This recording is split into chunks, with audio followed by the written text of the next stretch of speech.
Thank you for everybody being here. I'm going to read a little bit about the meeting and then we'll go through some excused absences and the minutes for approval. This meeting is being recorded by video and audio means. These recordings will be posted on the city's website for public viewing and listening. In-person attendees of the meeting will be included in this recording. By remaining in this meeting, in-person attendees agree that their images and/or voices may be included in these recordings. Okay, with that, we have two requested excused absences. Melody and Nicola. They are both out of town, so would you like to make a motion to excuse them? Motion. Second, Josh. Okay, all in favor? All right, thank you all. We have the minutes for approval. Scott had sent those out prior to this meeting, so thank you, Scott and staff, for those minutes. Do we have any discussion about those minutes, or would you like to make a motion to approve? Approved. Okay, clear. Thank you. All in favor? Okay, thank you all. Okay, public comments. This is an in-person meeting. Comments may be made by attendees upon registering for the in-person meeting, indicating they would like to speak. It is publicly live streamed as noted before, and will be in the recording. I believe we have two speakers today. Okay, yeah. Okay, so whoever would like to, Dana, you want to come up first? You already know. Maybe. Hello, I'm Dana One. I'm a resident Creek dweller. I am trying very, very hard to understand how we can work toward connecting segments of creeks that run along property that there's to be public and private. I'm trying to seek out opportunities to work on our neighborhood creek cemetery branch off of Brookside Drive, just 2 miles shy. And I just have mounting concerns that the pace of development is accruing and compounding erosion issues of stormwater creeks downstream from where all the development is happening, as well as at the site. And the type of compounding factors are so dynamic and shift so surprisingly that I've been trying to urge some type of advisory board on construction with parcel line to creek land parcels. Sorry. It seems outrageous. However, I believe it's a form of equity because we need a lot of education. We need a lot of communication and we need a lot of work to bring up the current infrastructure and to be in the future. If the city of Raleigh is trying to take more ownership of these connected segments in benefit for employees and then enhancing environmental resiliency for us citizens, we need to start with all sorts of things that we can get. So Brookside Drive is my concern right now, because I live on it and I know this. Development has taken approximately 6 lots in a row and has downed all of the established trees and is going to, put up more impervious surface. I am not against development. I am against putting development in places where infrastructure can't support it. And I'm challenging the city of Raleigh to increase the protections and increase that consideration of feasibility around the creek before we had that density. I have a lot to say and I'll see you next week. Thank you.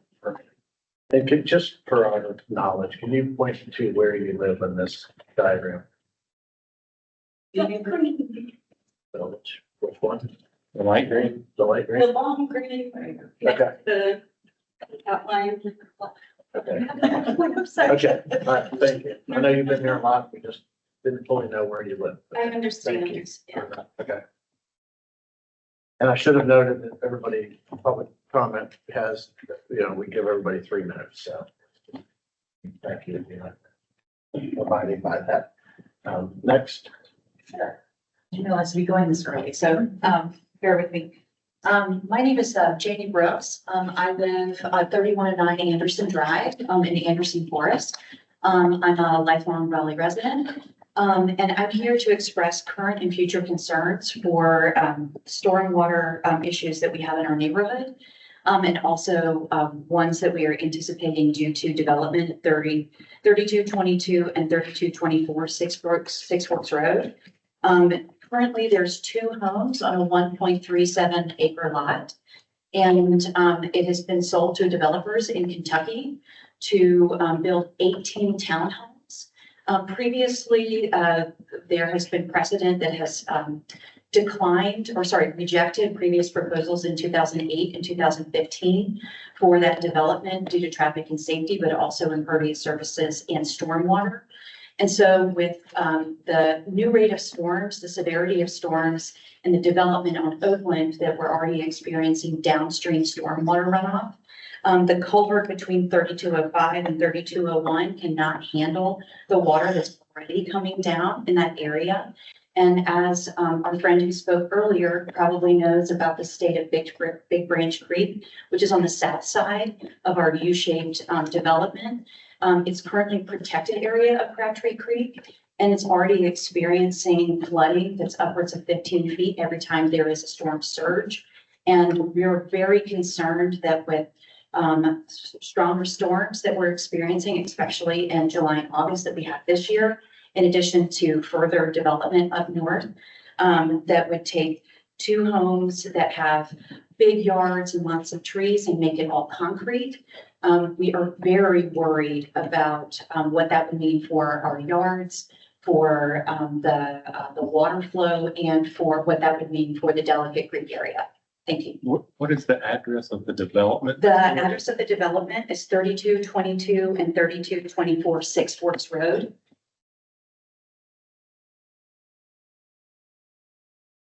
And then I'm speaking on behalf of the neighbors on Oakland and speaking on behalf of the neighbors at Anderson Forest. Thank you. Thank you. With that, I don't think we know anything much about that project at this point, so we'll wait for staff to kind of give us some more information as we look into it. Thank you.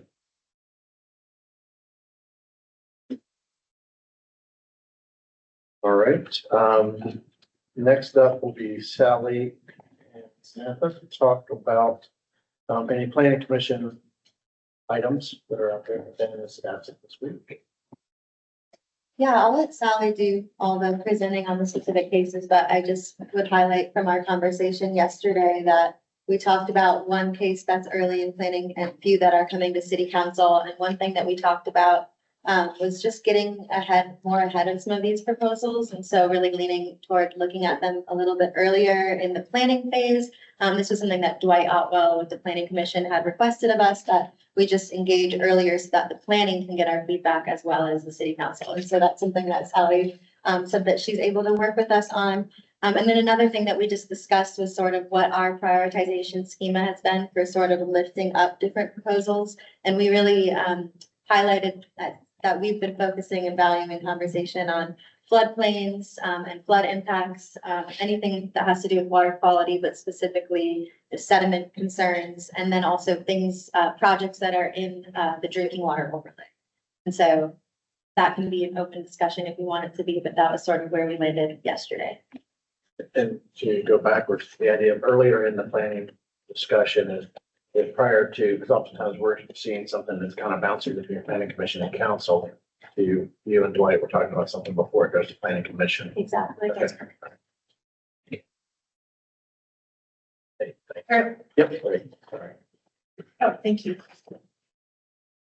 So I'm going to talk about 5 cases today. 3 of those have not been presented to you before. That's why they say new to snack. And 2 of them you've heard about previously.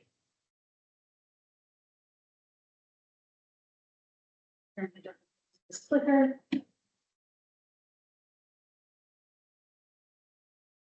you advance the slide? Yes.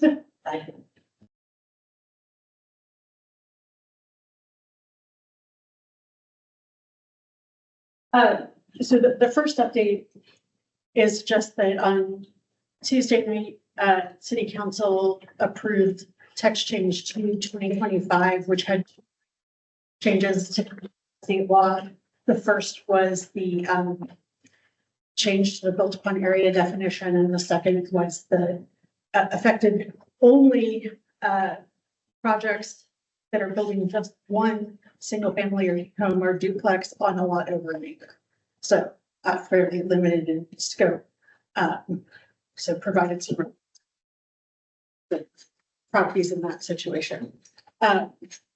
So that passed. In terms of this first case on New Hope Road, the reason I'm bringing that to you today is that it is has significant FEMA floodplain on the property. This is a property that was actually originally rezoned in 2019. And in 2019, they put a condition on that limited how much fill they would do in the floodplain to 40%, which the regulation at the time was you could only do 50%. So they were making it slightly more stringent than the rules at the time. Our rules have changed since then. So they are changing, they're offering a new condition that says, were they to seek a no-rise or a letter of map revision under the floodplain regulations, then they would also limit the fill to 40%. So basically matching that previous condition with some different language. Thank you. So this is the map of this project. This is at the corner of Rock Quarry and South New Hope Road. Basically, the previous rezoning was for mixed use, but didn't allow residential. And so they're adding residential back into what's allowed on the property. Here you can see there's floodplain. It's a very oddly shaped parcel. So it's the like turquoise highlight. That there is a existing sanitary sewer lift station on the property, but that's the only existing development. So this one is we're going back to planning commission at the next meeting. This is the condition that's been offered, and staff reviewed the language and found that it was equal in to what has previously been in their zoning conditions. I just have one clarifying Yeah. question on that one. Thinking about this more, I'm wondering at what point would we learn whether they'll be pursuing that map change and the 40% fill versus not pursuing that? We wouldn't know that until they submit her development review. So we won't, there's not a requirement during the rezoning process to submit a site plan. I have a question. There is also a rezoning that is happening right there on that area. It's Z 1425, 2211. I think that's the other one I would be talking about. That's 1818. 1811, yep. That's the last one we'll talk about today. No, there is another one there that's like 2211, 2221, 2231, literally like on that, across the street. Okay, I will have to look that one up. Okay, but I'm just curious if it's the same, because they're trying to they have been approved for 450 townhomes, and they're trying to change condition on that because of a pipe there. And changing that condition, they're adding another 250 to make it 650 down. Okay, I will have to take a look at that one. That is not one I'm currently familiar with. Okay, I was just curious if that's kind of like the same, or is it, so it's a different rezone. That is a different case, yes. Yeah, this one, my understanding is that their current zoning didn't allow any residential, and now they're adding the ability to do residential into it. But it's, yeah, just this corner. I will look that one up. I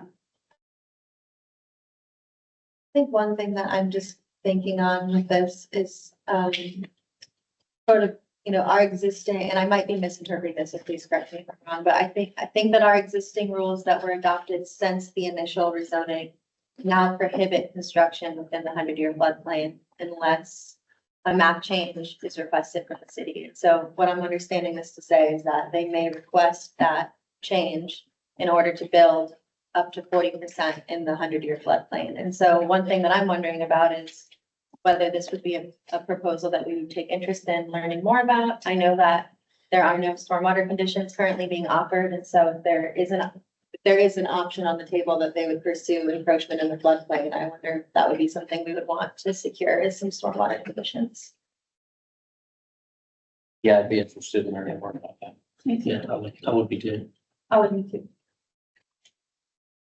Go So, back to the original reason why they're like, just explain the one there.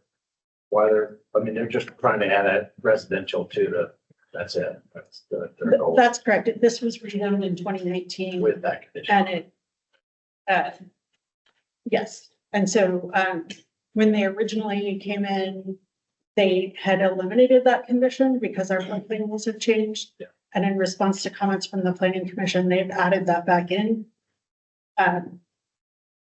But if you are interested in making comments, I can communicate that to the planning commission.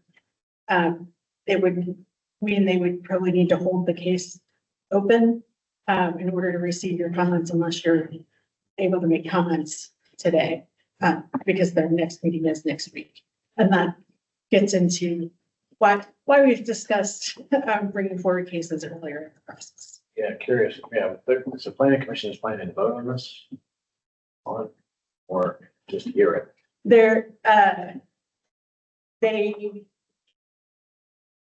That is always up to them, whether they will hear the case, whether they vote on it is up to them.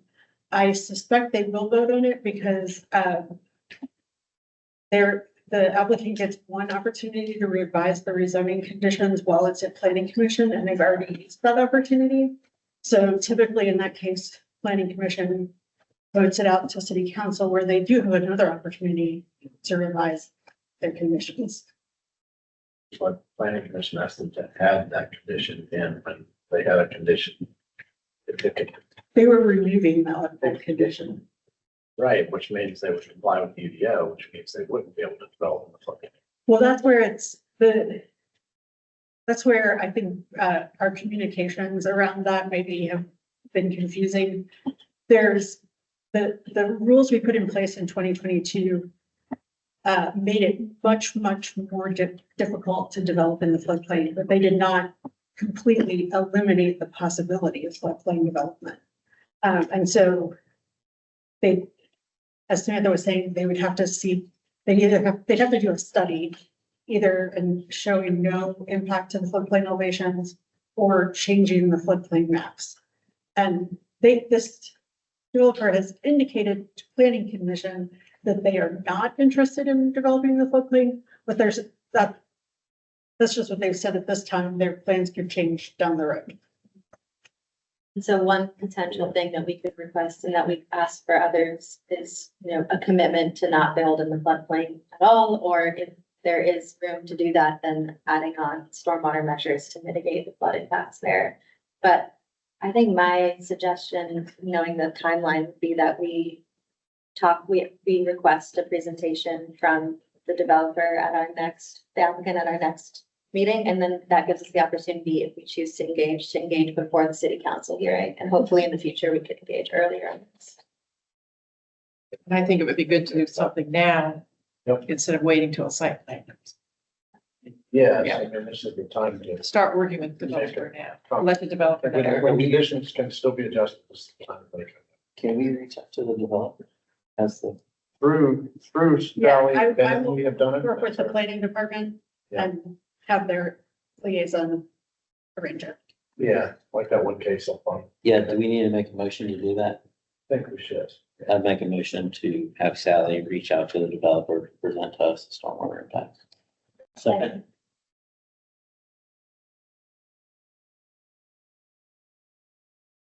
Thank you for that. Yeah.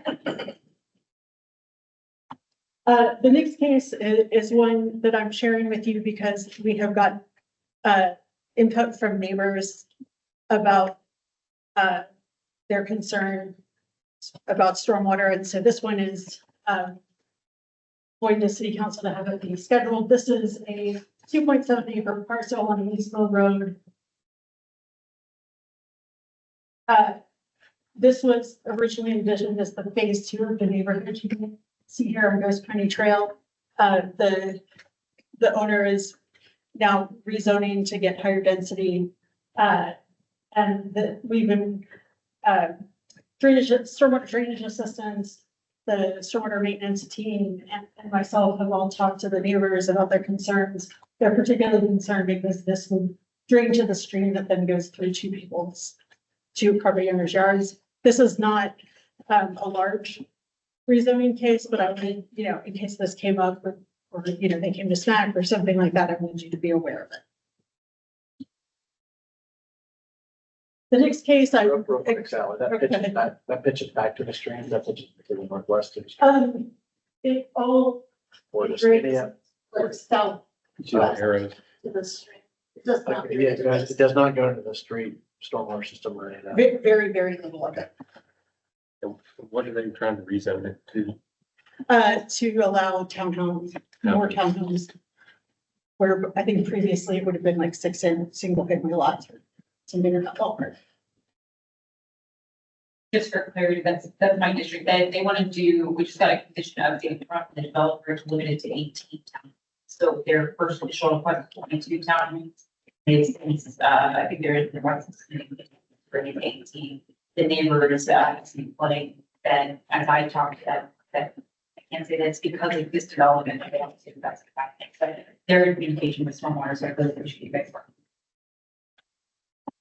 You think there's any stormwater implication going to 18 to 22 to 18, or just maybe not having No. another storage? I don't know, Yeah. leave that to the professionals, but I said maybe when your development was built, your stormwater capacity wasn't built to the point that we sustain what's happening, with increased water flow. But that is not the responsibility of that property owner to fix. So that's where I'm trying to help them understand the differences in what we can do as a city to help mitigate their impacts. But it doesn't necessarily mean that this development or this case needs to mitigate that impact. So trying to go ahead and coach them that. Yeah, it's some context I can add is that this, the small stream that goes through the backyards, at the time this neighborhood was developed, we did not have a requirement that streams of that size do flood studies. We now do have that requirement. And so that might have addressed, had that been in place at the time, might have addressed their concerns now. Are the homes getting, those homes, we getting flooded? They're anecdotally, but we are still investigating. And the pictures that they used at the public hearing for the streets, we was not. Okay. That was flooded. Almost no structural. I'm also going to mention this rezoning case, the Peace Street assemblage. Actually, stormwater staff do not have particular stormwater concerns about this project, but because it is gained high profile, we wanted to share it with you. It's also, so this is right in downtown. It's directly adjacent to the floodway. There's a little bit of floodway on the site. We actually don't anticipate this increasing flood levels or the existing white overlay here is mostly impervious. So we don't anticipate large stormwater impacts from this, and it's adjacent to the Smoky Hollow project that we've discussed before, which will be increasing flood storage capacity and that sort of thing. This is a very tall project, right? Right, it's rezoning for height, Yep. yeah. Which generally height is not a stormwater issue. Just to add one thing, this is a big one for council. This case is coming in front of us. This was denied 2 years ago, and so this is kind of a different question. What I'm struggling with in regards to getting your opinion on is when you look at the big stormwater or the big rain event that happened, and you see the videos on Facebook and whatnot, it's right here. One of those videos is right here, and it's about flooding in there. And so it's not that I doubt, but how do I explain to residents that whose responsibility is what? Is that not on this property? So when it's visually, residents think, oh no, at least in Westgate, and they see us not add those conditions, they get upset justifiably if they don't understand. That's really what I'm struggling with as a counselor. Like, how do I explain that, and how do we show that there is, we are thinking of that for the future of this area. We're not thinking of it as the first blood parcel, but as an area of thing. So those are questions they will probably hear from council if you, when you do watch this case, knowing that I really don't know what we can do. And there's nothing I can demand of this developer, but how do we think holistically? What are the, if there are conditions that could be thought of that you guys can help? Is there anything I can ask for? I mean, the river flows to the north there, Yeah. so this is on the downstream side of where the flooding occurs, actually.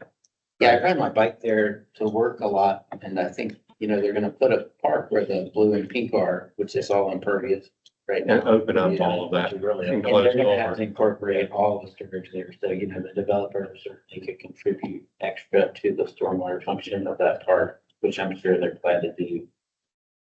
Done, but, and or soften the impervious surface, the site is fully impervious. yeah, you can show them impervious There's certainly some things that. percentage of that great track right now compared to the new building. It's gonna be pretty small. It might be helpful to get something in this case of being held at other conditions at the moment, so not, you have to set up. Those kind of things around 7. But if there's any guidance that you guys can write down, say, hey, this will be good, that might be beneficial to council so that we can address it and preemptively, calm people's fears of what's going on that might be.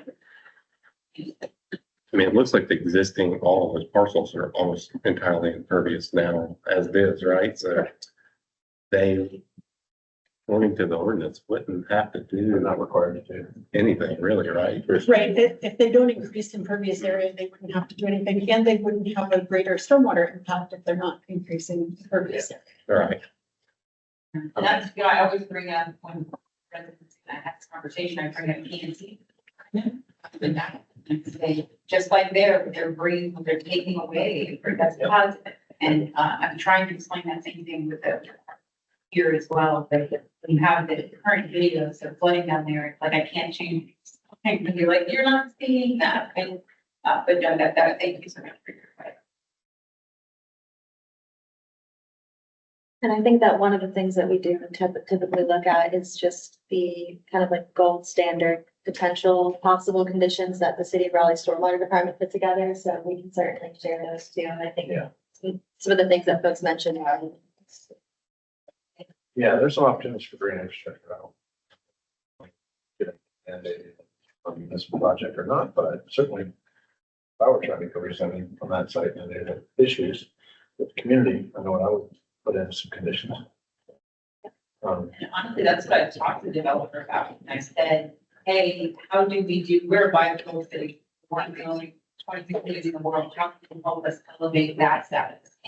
Projects where you don't necessarily need to, but it could really help us be much better. So those are the kinds of things that I'm trying to stretch the developers' minds on, but it's still in the business.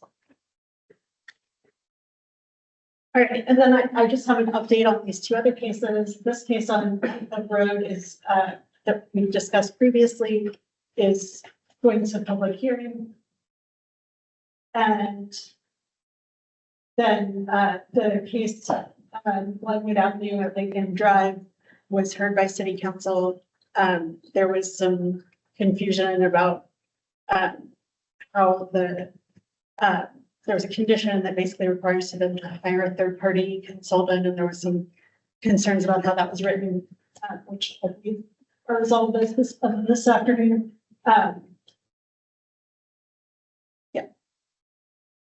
So it's back to the case before, any Sorry. updates on that? I'm sorry. I do not have any updates on it. It was recommended for approval by planning commission and is going to city council.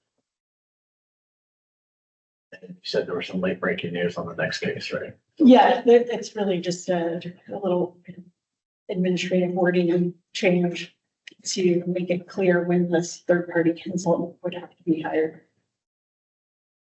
think the other interesting thing that came up when we were discussing this one yesterday was that if you look at the stormwater conditions on there, I don't know if that those actually reflect the conversation we were having, but we were mentioning that some of the things that were offered were actually just what the UDO requires. So I don't know what I'm recommending here, but just highlighting the fact that I think there's room to do some education and like mutual understanding around what the UDO already says is required versus what constitutes going above and beyond. Because this was an example of someone who said, we're doing all this extra stuff. In reality, it wasn't a lot of Yeah, extra just the two, it was presented as enhanced stormwater controls. Several of the things are just requirements of the, the two enhanced things are one, super silt fence instead of silt fence, which is, regular silt fence backed with a chain link fence to make it stronger, and then the third party inspections. Yeah. Tied to that, Smith, I'm not opposed to the idea of us all, kind of having a little bit of a briefing on, what are the baseline, expectations of the UDO. It's not a, always get it day to day, so we could depend on that. On our work plan to do some learning later. Right, that's what I had for today. We took action on one project, and we'd like a specific presentation from them. Okay, thank you. Thanks. Staff updates, you guys may have noticed Wayne's not here. So. Sorry, I forgot to mention that. So, Barbara's gonna talk to us a little bit about department things. Sure, we have a few updates. We are operating under the fiscal year 25 work plan until the fiscal year 26 work plan is adopted. And that's on the agenda today for approval. As are the bylaws, that's another agenda item. We hope to approve those this month, but if we can't, we can bring them back next month. There's still time to do that. We don't have any new stormwater staff updates from, since last month. So we are fully staffed, which is great.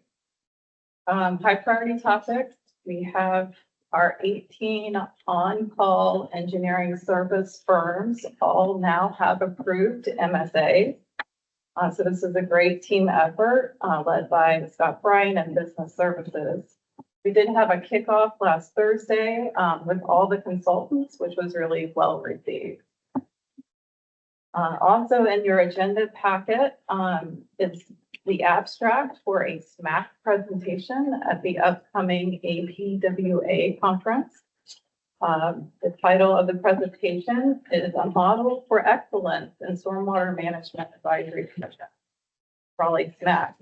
So this is a presentation that's going to be given in Asheville this month, at the end of the month, by Wayne and the SMAC leadership. So kudos to the team for that. Yeah. All right, Hear them all. great. Or tomatoes. We do have a couple of upcoming public meetings on September 20th, a hike and chill at Walnut Creek Wetland Park. September 27th, rain garden and rain barrel workshop at Halifax Park.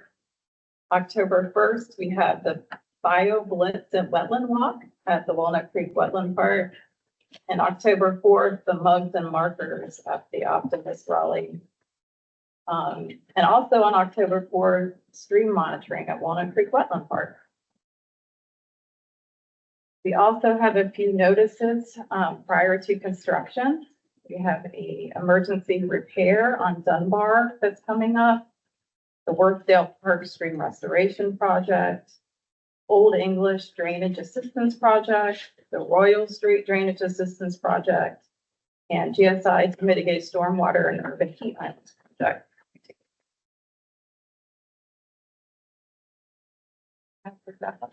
Okay, awesome. Anybody have any questions?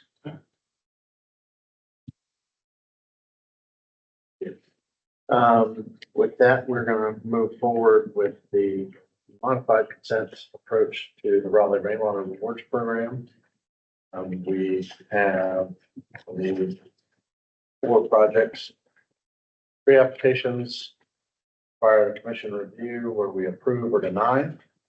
And then the Johnson Street one, where it requires a review because it was completed prior to our, to the application approval. Steve, you want to elaborate just briefly? Yeah, absolutely. I'm happy to go to slide 5. I'll highlight that one first. So appreciate the opportunity once again, kind of old school, actually present this one a little bit.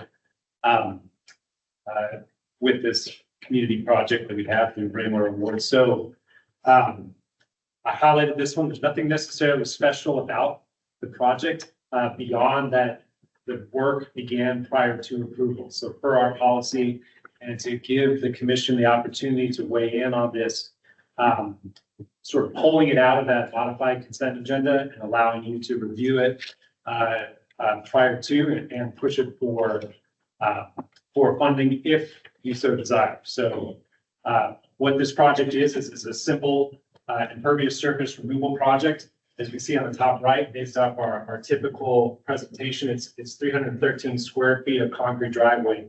It's actually located in the riparian buffer of the stream that's located directly south of this project. So kind of dual benefit there that, you know, it was constructed and it exists in that buffer prior to a lot of our rules or however they got it passed. And then these new property owners are removing a portion of that driveway, utilizing parking units.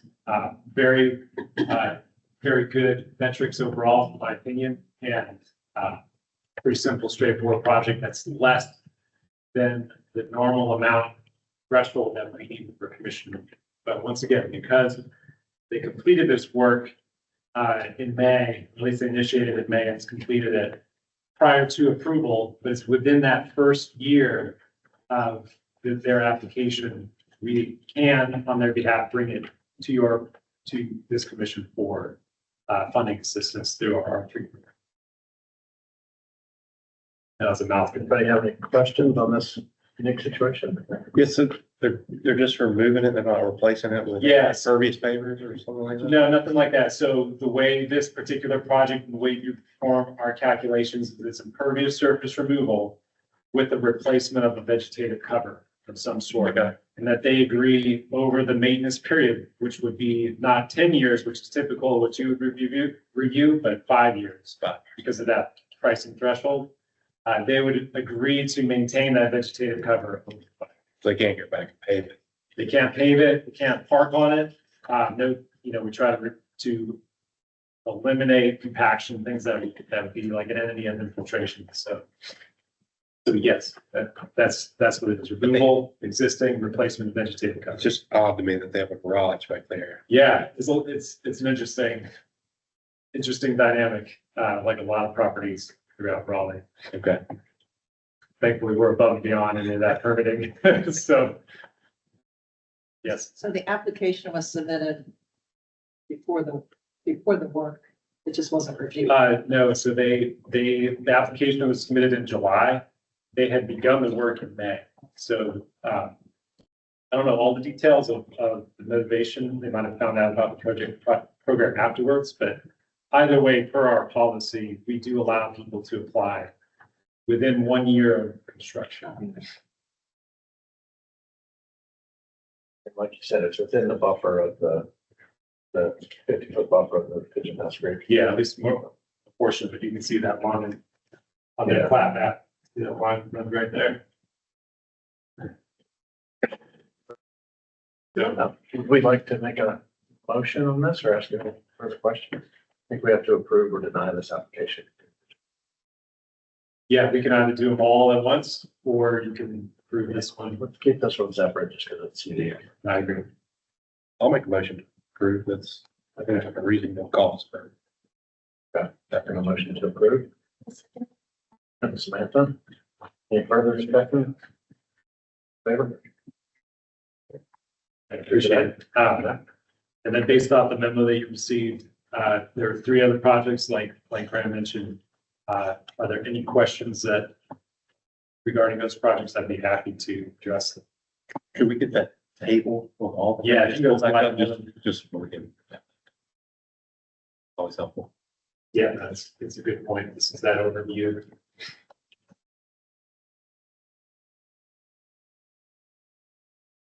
like I said, the memo does get into a little more detail, or if you need, we can go down that overall presentation slide.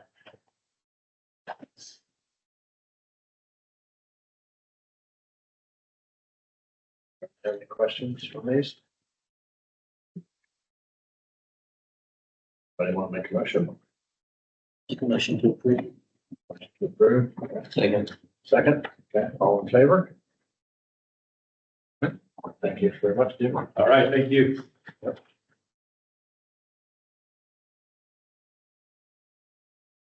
Okay, with that, we're going to move into our fiscal year 26 work plan and the wrap up of fiscal year 25 annual report. So. Scott and Ariel, that with us? And thank you again, Ariel. Yeah. Scott, for just all of your work with us. No problem. I think from where we left off, last week, I think you guys had some time to kind of review the annual report. And I'm happy to take, any comments or any changes that you may see or would like to,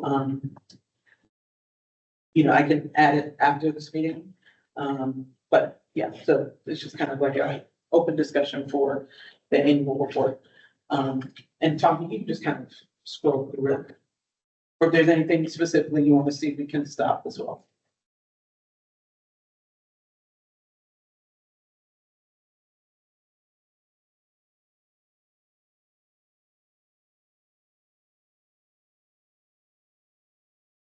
This is, kind of a collective effort from all the staff members and, it covers every aspect of, what we've done over the last fiscal year.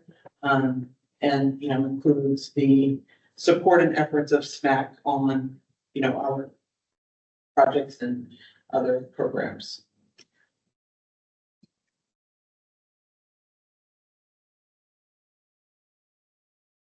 Does anyone have any initial comments or anything at this time? If not, The same what I said last time is that I think it's well done document that really demonstrates everything we worked on. thank you. The last year we made you rework this thing. And we threw a lot of stuff at you. You did a fantastic job of putting it together. And I'd love to hear your thoughts on what you see from the council that we're doing, and if there's something else that you would like to see. No, I love that you're highlighting the work that's been done. That's something, there's lots of thoughts I have because we do this at the end of our meeting, so it's not always that we have the back and forth conversation to see that. So I will take the initiative and make sure to read through it so that I can talk and bounce ideas off of any other counselors. But I think it's wonderful so far. What I'm seeing is very clear with the work that you're doing with the back. Yeah, I really like the end of it too, where having the numbers of projects and Yeah. all the actual impact that you've done. Yeah, if you just want to skip to the last Program, page. Yeah, one thing that we added from last year that was a recommendation was having kind of a summary page that was kind of like a year at a glance. And so, obviously this document, is extensive, but this can kind of just give you a better highlight of, projects that we're doing across Raleigh, and also, like our volunteer hours and also stormwater maintenance numbers and things like that. So that was something that, wanted to keep for this year as well. On that slide, just going back up to the city map of it, do you have it broken down by district, how many projects were in each district? Not necessarily in that way. These numbers are by type of project, so not the number per district. But you might be able to add it beside the Yeah, we A, can, B, C. yeah, absolutely. I think that would be just to highlight the council's interest to your point, noticing what's being done in our district within the track. Is it growing concern or is it kind of leveling out? It might be good for the future. Yeah, I can certainly add that in there. Yeah, like next to the council district, the number of projects. Exactly, just like you did above it. Yeah. Yeah. I'll just add that all the photos really make it come alive. It helps make Yeah. people see what was really done. Yeah, and understand some. Yeah, I would agree. It kind of enlivens it across the city. Photos. Stormwater is not always perceived as being Yeah. an in color kind of thing, but it's nice to see the project go and staff. So, And another measurable that I don't know needs to be changed for this one, but maybe an idea for the future. Stormwater is becoming increasingly an email complaint from residents, like I'll say specifically from my district where we have videos and all that. So maybe for next year, as we're looking, how can we I don't even know, listed something where we notice that the people's voices are being heard, and we're addressing it or adding its concerns. So people don't feel that when they share this, it just goes off into ethers and never gets touched again. You know, I wanted to be like, this is how it gets involved into the process. And whether that's at the end of it, because it's something that we can't prioritize because we have all this other stuff, or if it's an emergency, it need to be prioritized there. I think being able to capture in some way the email traffic that we're receiving will help us better articulate that to residents. And I'm gonna ask maybe Scott this question, or maybe Barbara, that's when the stormwater department, division goes up and asks, it kind of gives its outlay of what they did. SMAC is a little different than the department, right? So I'm assuming there's data, because you guys are definitely catching those calls from counselors coming. We're not catching those calls. That's not typically we're not hearing that unless someone does come from the public. We're doing that. And maybe that's something we can put here would be more about how many public participants we had come to speak to us about concerns they have in the community. But I know that staff is dealing with another level of, issues. Yeah, that's a good count. That's a good call. I think there are different ways that people email in. For example, they can email in like their drainage assistance program and request assistance. So I know that is tracked. City Works. As part of our watershed studies, we have a big public outreach through postcards, events, pop-up meetings. We get a lot of people sending things in or coming in with information, which we include in the watershed studies. So that's another way things come in. I know our maintenance crews also receive, feedback on issues and drainage issues. So that's another source of information. So there's a lot of different ways that people are sending their feedback in, and we could figure out how to summarize that and include it into the report next year. If the number perhaps or pictures. And I would say that's more of a report for our numbering for the department board, I guess, because we're not hearing much data. But Yeah, I think to Grant's point, maybe for the SMAC's report, we would focus on the number of public comments we received at our meetings, and maybe then, I was thinking along the same lines of how do we capture the kind of land use planning work that we've been doing and thinking over, and I know that that's a newer arena for this commission, but maybe thinking about ways to track number of proposals that we were involved in, or that we, advocated for more stormwater. yeah, I think data helps, right? We were informed of 18 represented cases last year. We took action to tied to, stormwater. And not necessarily for this iteration of the plan, but potentially next. Yeah, absolutely. I'm taking notes right now. Absolutely. We And that's a direct, I think council asked us to be involved in this process. It's a direct thing that we can council look at how we've done this, what we're doing. So. All right.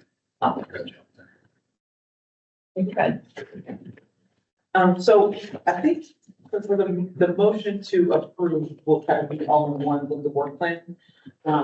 So I'll let Scott do the work plan, please. That's a great job. Yeah, it's a wonderful report. It's always been a great report. It's come so far since Arrow has taken it to new levels with y'all's great work. We certainly appreciate all the public input commission receives that we receive. Great comments to maybe integrate some summary of how we respond to them, because we are here to serve the entire community. Okay, so what are we talking about here? The work plan, your FY26 work plan. A lot of work has been done on that.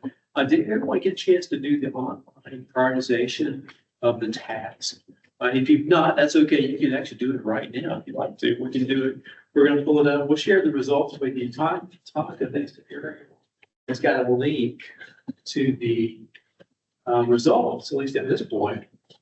Well, yeah, for those who had a chance to go in there. So within the draft work plan, there were a dozen or 12, 13, how many? Well, 12 potential high priority topics. These are specific items that fall under your guiding themes that you've got right up above your work plan also, but they're more specific. These are going to be specific presentations, discussions, items that bring forward drainage assistance, whatever it might be. So this is kind of where action takes place. So here's what we got based on your feedback. So engaging with the planning commissions and the comprehensive planning process, as has already been shared today with Samantha and Sally and the team there, that's a high priority. By the way, all these are high priorities. These are relative high priorities. They're all high. Advancing Raleigh's floodplain management program.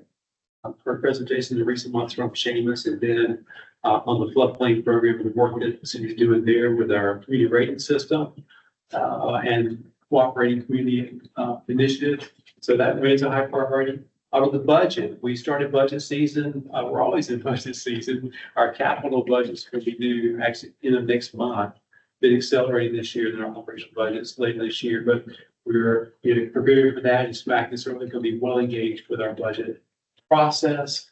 The flood early warning system program, Kelly was here recently giving some updates on that. We continue to track the conditions. Thankfully, we got some nice weather out there today. And we're tracking the storms though, and trying to get ahead of those storm events that can cause potential issues with flooding.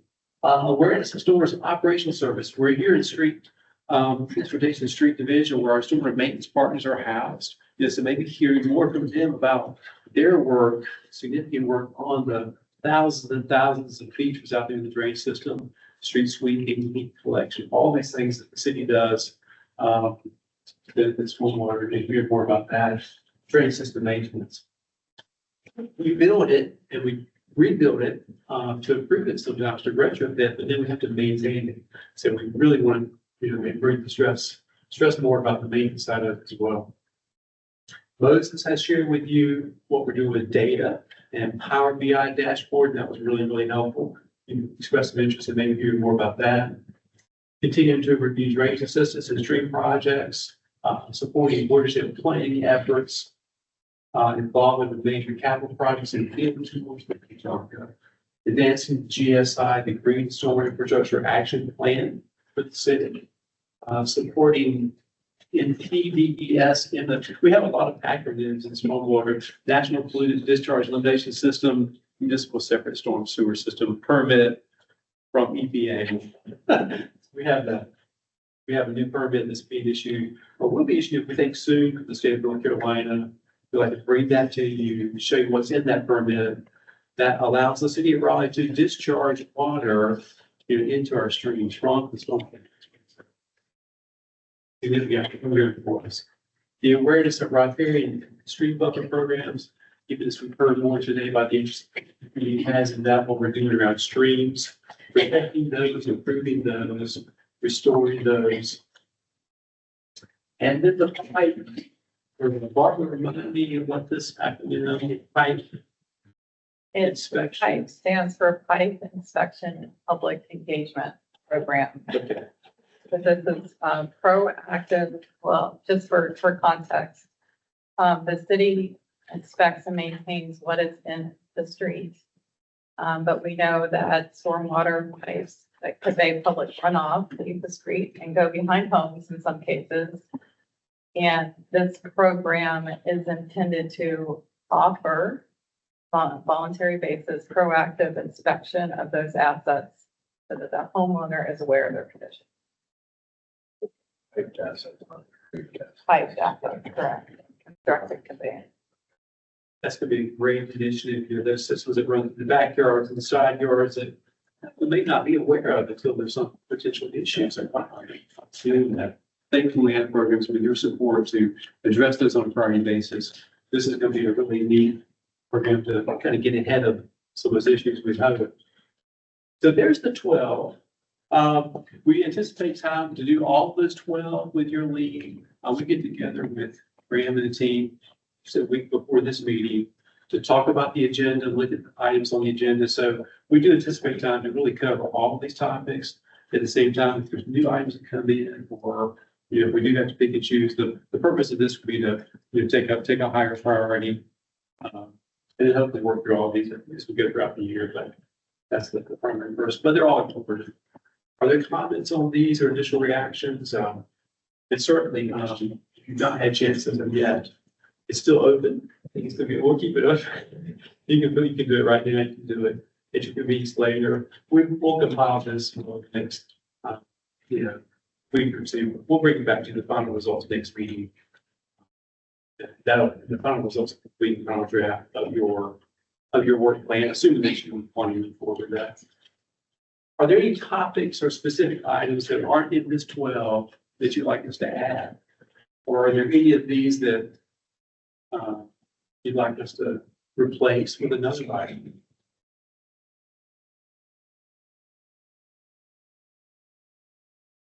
They're pretty comprehensive across the program areas, and we tried to look at your work plan, your guiding themes, and all the things that Stormwater is doing as a program across all of our teams, and bring forth topics that relate to those.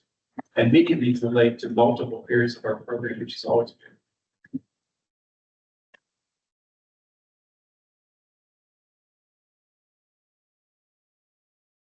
I guess I'll say it, but I don't know that it needs to be up there, but I think with our past chair, we had a lot of energy around the idea that all of Raleigh is served, right? All of Raleigh is considered. And I think you guys have operationalized that into a lot of your standards, basically. And so I think I don't know if it needs to be stated, but I know that has been something we've really talked about as a priority of SMAC, is ensuring that stormwater was for everybody. Stormwater management was for everybody. I don't know if that goes here or not. Yeah, absolutely. We continue to put a high priority and emphasize that everything we do is all overall as best we can. I'm gonna say that I agree to that. I think the inclusivity and equity part of our work. I know, as you said, it has been operational. Yeah. Yeah. Maybe have.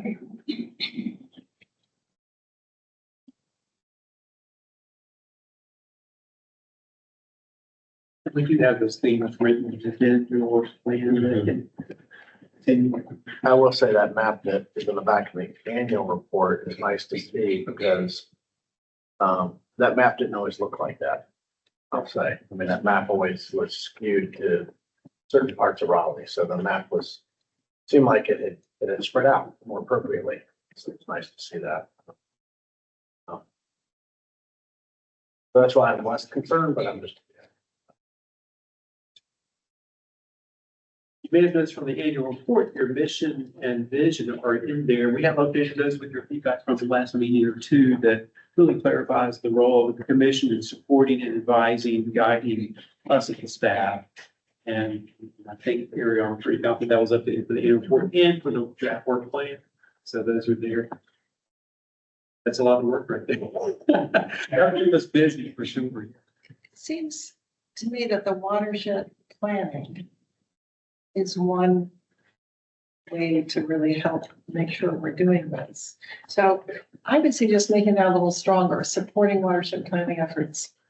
It's not anything new, we've been doing that, and maybe enhancing it or increasing support or communication, or we've talked about how to speed it up some. Yeah. But maybe what we could do, is, since we have new members, is provide an overview of the watershed planning process and ask you all, like, where do you see yourselves fitting in? Here's some ideas.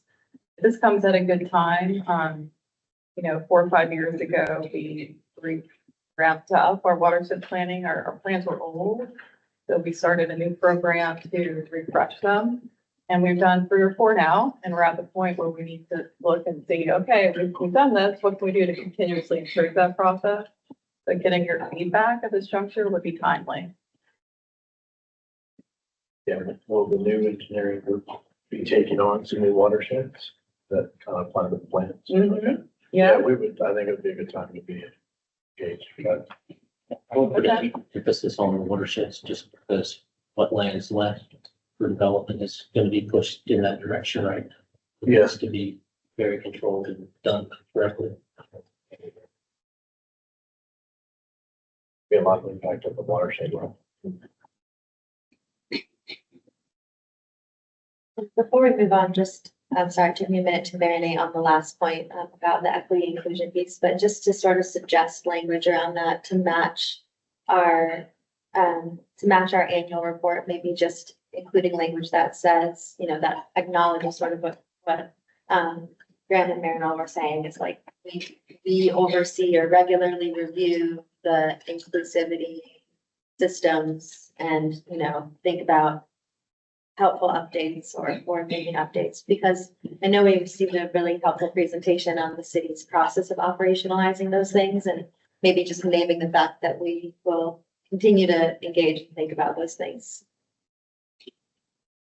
Yeah, we have that here several times in the work plan. Yeah. Yeah. Just putting it sort of as a priority up there.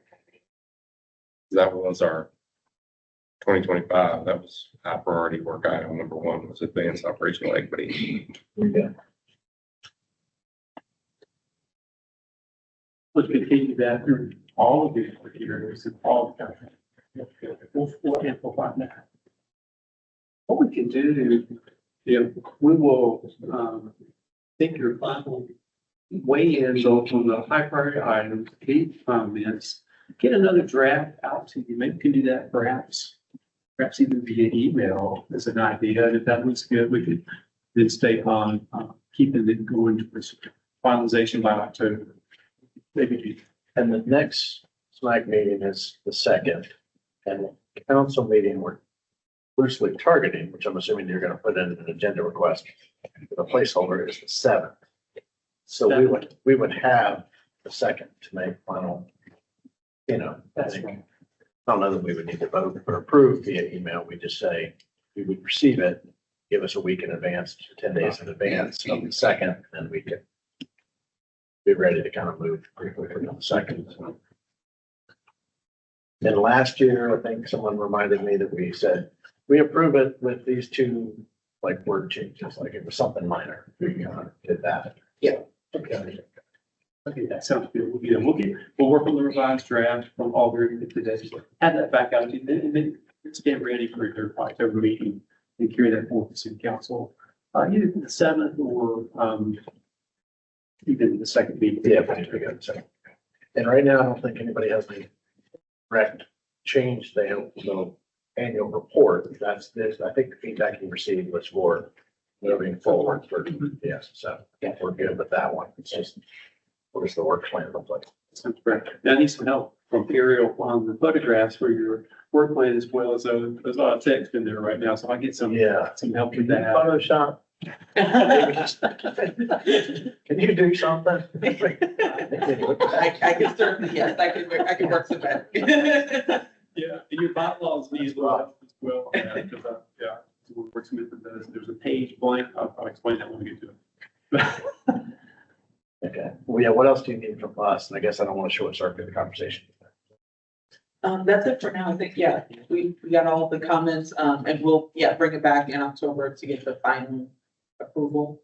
And then after that, Wayne will work with you as well on the presentation Yeah. for, the council meeting. And with that, I think I'm supposed to be making that presentation, but anybody who's available, if you want to come and we're fine, go to a council meeting. But What date is that? it's currently October 7th. Yes. 1 o'clock. Yeah. I don't think we haven't officially put it in on the agenda, but I think that's what we're Yeah. planning. October, sorry. Yeah. Right, walk things together, we can do that.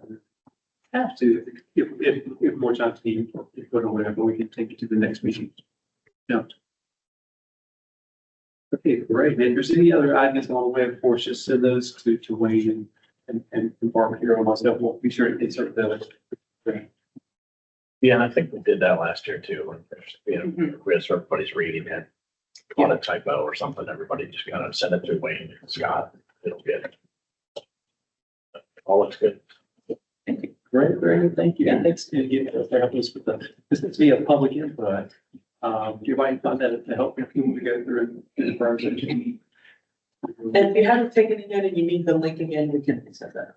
Yes, that should be. There's an invite, or is in the Should be agenda package email that we got Thursday. That's Scott, right. so if you haven't done it yet, do it. I think it locks you, we think it locks you out if you've already done it. It's- So yeah, I'll put your it should. email, they receive things. What are the percentages? Because we rank all of them, so what is it?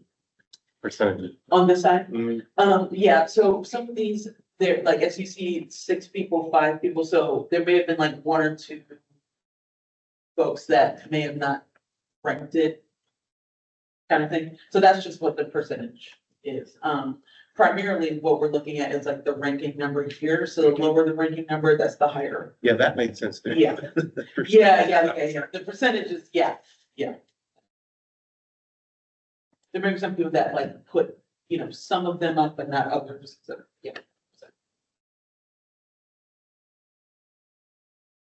Plan to bring back next time with your vote and support today, that supports that very first item, that case that you all want to hear more about on South New Hope Road. I forget the number of it, but that's right with your top item. There's forecasting. Okay, very good. Well, you've got a great work plan, lots of work, and your work plan is very much like our work plan. We can't finish everything in a year by any means. There's a lot of things that do carry forward, certainly our guiding themes and our overall priorities. Some nuances here and there, some tweaks, some new items, but there's a lot of work here that we'll continue working on for many, many years. With some tweaks as we go. Very good. Thank you all for that. Thank you. And with that, I think Scott, you get to stay up there. I think so. Barbara, you guys are gonna talk about the draft updated bylaws for SMAC and give us a little bit of a lay of the land, where this came from again. Remind us of that. Okay. With support and direction from city council, there's a desire and to have all of the boards and commissions be well aligned with their bylaws. Now, SMAC has been well ahead in this for many, many years, from the original council boards that approved the stormwater utility and created SMAC back in 2003. And also there's been recent work to really find the qualifications, the experience, the makeup of the commission that really represents all of Raleigh, just as we spoke here in the last item. So there's been a couple items that went directly into your draft bylaws that have already been approved by council. And then you've had rules and procedures for SMAC, sort of administrative procedures that we've had within your booklets.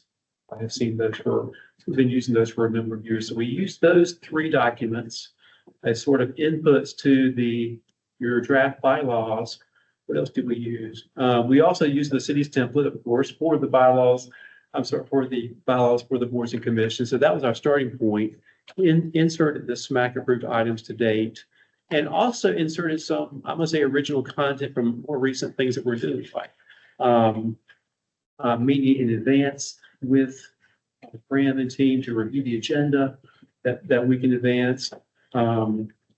We specify typically the Thursday afternoon meetings, first Thursday of the month.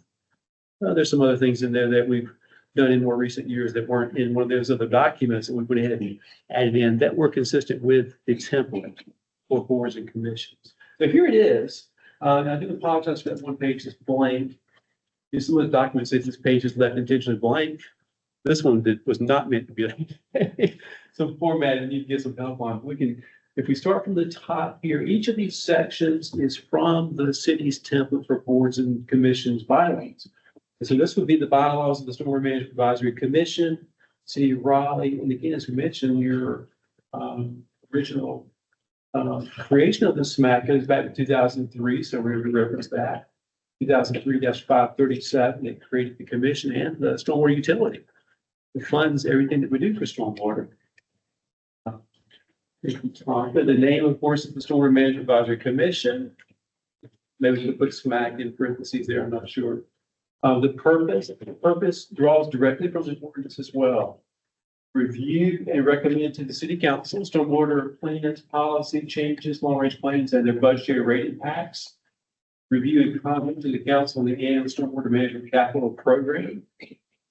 Respond to city council and staff requests for advice on matters related to stormwater services and the stormwater utility. We need to talk about some of those even today. And just now, they, Ariel, you all present the city council an annual report of key actions and issues in its annual work program. So that's the original purpose, and you certainly are doing all those things and so many more. The work plan is in there. It just mentions basically going and sharing the work plan that the commission develops, sharing that with city council. I have a question about, if you go back up, the four purposes that was, Right. where would giving, feedback, comment on the zoning plans fit? Under number 3? Likely, these are pretty broad categories. This is from the 2000 creation of the stormwater program, the utility and commissions. So these are verbatim from that.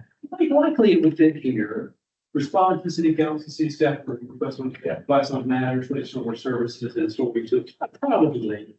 I mean, if the commission, there is a section in here for SMAC specific, bylaws, we could add that specifically if the commission would like to do that. Seems that it would be, it's one way there, the city council staff. Right. Request advice instead of. Well, they requested they requested us to be involved Right. on cases, on rezoning cases that affected stormwater at a greater level. So it's kind of a loose So they could, request. yeah. They requested it several years ago when demand and some stuff was happening downtown south and stuff like that, so. Great. Yeah, please just stop me. I'm gonna highlight this, but stop me as we go through it. Got that one note over there. We can add that to the SMAC specific section, which is a few pages down somewhere. The work plan, just acknowledgement of that. Some of the language that you see here, these items, is from the template. If it's not from one of your earlier documents for the commission, then it's from the template or it's my creation. If you want to make any changes or improvements to that, let me know. The membership here, the top part is directly from the city council's template. The rest is from the ordinance from several years ago in terms of the establishment composition of the commission. So that's verbatim. And there are the qualifications of experience. There, of course, city council nominates, makes all the final decisions for the commission, but these are the guidelines that they will review if they do that. Residency, reminder that your stormwater utility, while we're always looking from a watershed perspective, and some watersheds originate outside of the city limits and flow through the city limits and vice versa. Our focus for services is in corporate limits of Raleigh. So with that, the stormwater commission members have to reside within Raleigh residency. These are just template items here as we go here. I don't think anything was unique here. We could probably just replace, the template may have had board/commission, for example, we get sort of more the advisory commission as appropriate. Okay, here's that page not left intentionally mistake. We're gonna work on the formatting. This is for the officers and the number of officers. So this is new.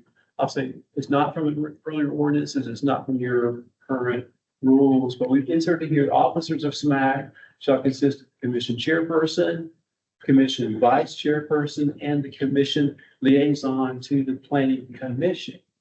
And this is, again, very high level duties shall include leading commission meetings, reviewing commission meeting agendas, giving presentations on behalf of the commission to city council, coordinating with the planning commission as per guidance from city council.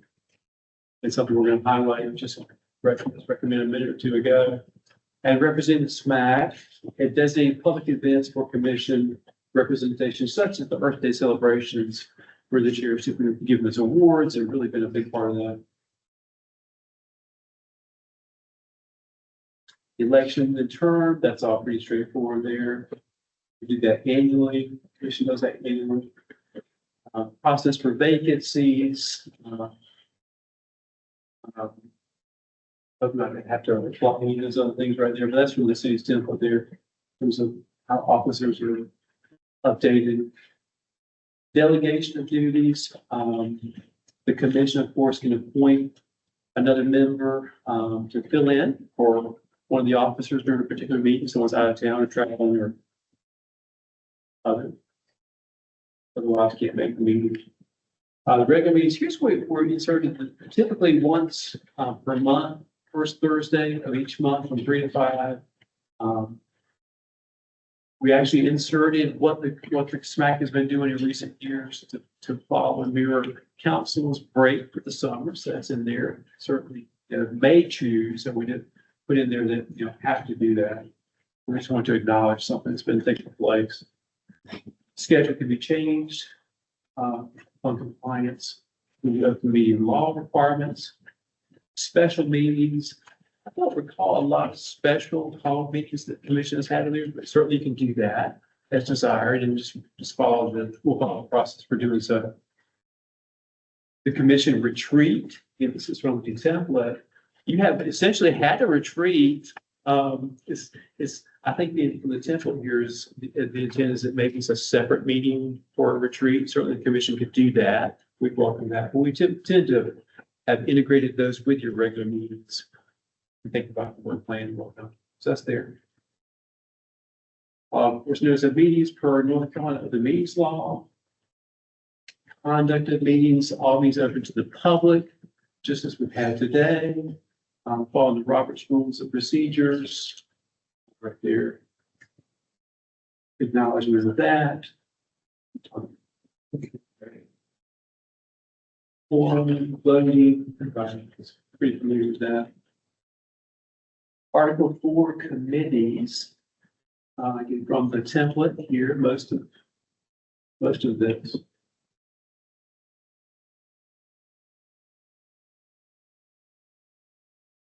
Right there was the acknowledgement of the staff in concert with the SMAC leadership to prepare the draft agenda or meet typically the week before and review that, have any updates, and then prepare the final agenda package for sending out to the commission on that Thursday before the Thursday meeting. So that kind of acknowledges that process. So it highlights that the staff will deliver those items, but delivers those items in concert with the direction from guidance from the commission. So that hopefully clarifies that. This is consistent with how you welcome public input even today. Here, 3 minutes is noted. And chairperson can adjust the time for speakers as needed, as desired. So we always have the sign up sheet, thanks to Scott and the team having that available as you come in the door. Action by the commission. A lot of these I pulled in from your procedural document from your member packages. Not a lot of new content in there.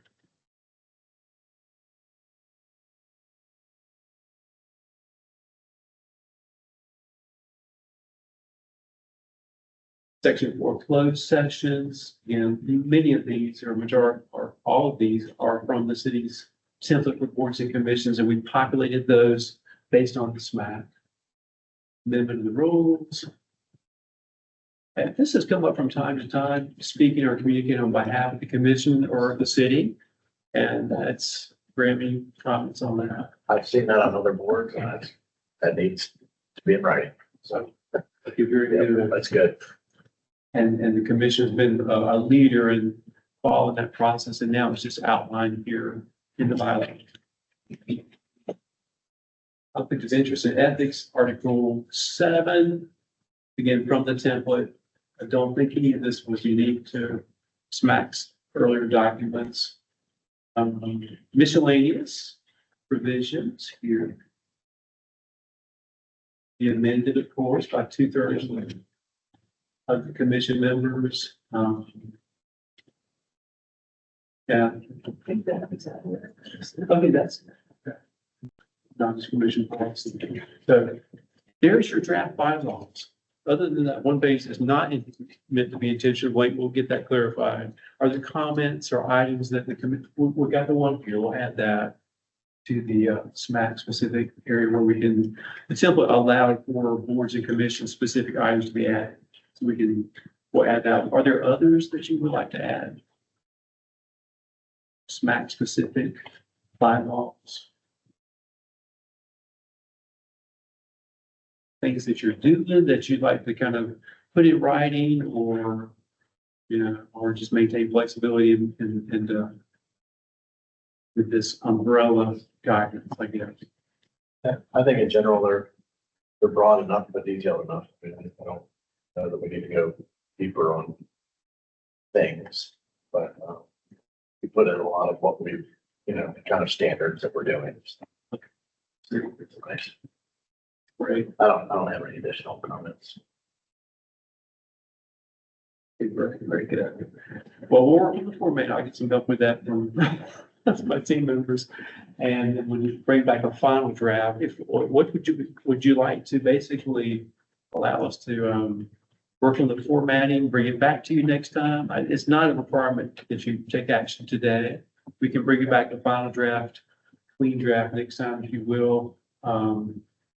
Yeah, I think if you do that, and then we can take one last shot. I mean, because I think we're gonna look at the work plan in the next meeting, so we can take kind of official action on all 3 items in the next meeting. Okay, sounds good.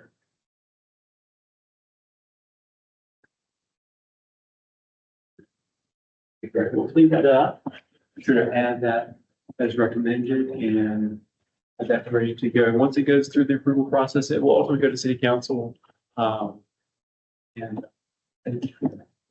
And great work on, it made our jobs easier. Well, it did take a few hours to do this, having all the good work of the commission since 2003 and the council's approval of that for now 22 years of stormwater utility and SMAC. This was kind of a great opportunity to kind of pull that together in a way that aligns also with the city's desire for boards and commissions in general. So we're excited about that. I haven't studied this much in this. The difference in the city's eyes between a board and a commissioner. Good question. What are the new bylaws? What are the new rules say? So, board and commission, we are still talking about it. I think we learned in doing the task force and meeting 3 times that was never gonna be enough. And to do something as massive as this. So this next meeting, which, I don't know if you've heard of it, on Monday, we'll be having our board of commission where you guys will be able to come and speak with each board will be set. And then I've set the time and we want 2 or 3 minutes to just tell us about your experience and tell us everything, that in that time, so that now we can take everything that's down, present what they think toward the commissions. We kind of chatted about it and then we want to hear from you. And at that point, we're going to put it all into a big bowl and really try and figure out where we go from here. I'll say from my perspective and what I'm trying to make sure we keep an eye on is how we receive that information from you. Because it's kind of just going to at the moment, sometimes we hear in a report, sometimes we don't. And my goal is to really align you guys, or not just you, but the boards with a specific committee. Because I think there's some confusion to the board, like, well, who we talk to? You have a liaison, but how do we uplift that further. And my goal in these conversations is to say, if we have 5 strategic initiatives and growth natural resources in one of them, that's where I would like to align you guys to say, okay, you want to work something out, you have an idea to work out, let's do it in committee. So that you guys aren't thinking, oh, I have to go to council and then you don't get on our agenda until later and it gets, I want it to be more impactful for you. So that's what I'm working on, but you'll see that as the work of the task force. Long story short, I have no idea Yeah. what the difference between boards and commissions are at this moment. We will be defining that better clarity for you. And I guess to add on, to that, that meeting on Monday, is an opportunity for folks to talk. I will not be available to go speak about my experience. I shared a little bit with Kathleen Jones, but, I think that, the brief conversations that we've had, I want to reiterate what you said, is the idea that we want to make sure that our work is impactful and meaningful, and we are doing a lot with these rezoning cases. We are doing a lot with work plans. We're doing a lot in the community. We have an amazing staff that supports SMAC. Not all boards have all of that. And at the same time, though, if we want to elevate something, what is that mechanism to elevate something off of our work plan into an action item that maybe some council, make council aware of something? So how do we do that? And I think that's that line that we're trying to kind of clarify. And having been on the EAB and some other stuff, there's been a struggle a little bit to figure how that moves off of this conversation to maybe have a different level of conversation. So I'm excited about where that could go. If you guys have thoughts and concerns, and or just want to add your opinions about your experience on the board or commission, feel free to show up online. There's at 6:30 in council chambers on Monday, September 8th. And I think the day, the staff liaisons should receive guidance from the mayor's office about that time, whether it's 1, 2, or 3 minutes. And at that point, they'll send an email out to boards. So we'll say you should hear or tomorrow, but that's how it is. And then there's also an opportunity, so you know, if you can't be there, that's completely understood. But email is also available. So please don't ever hesitate to shoot your thoughts over to city council members at raleighc.gov to just make sure that we know what your thoughts are. And then that's the appropriate. Thank you. Yeah. Thank you, Scott. Thank you all so much. Awesome. Okay, we now have a presentation from Kyle talking about the North Foundry Street Emergency CIP project.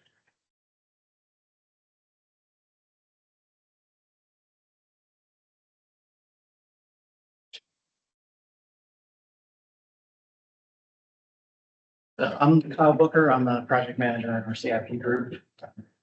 I don't get up here too often, so it's nice to hear what the rest of the department's up to. A couple things. Barbara mentioned a conference upcoming at APWA. This project is also going to be a separate presentation that I'm doing with my manager and the design engineer for this project. We're going to talk more about just broadly the emergency responses that the city has to sinkholes, things like that. So.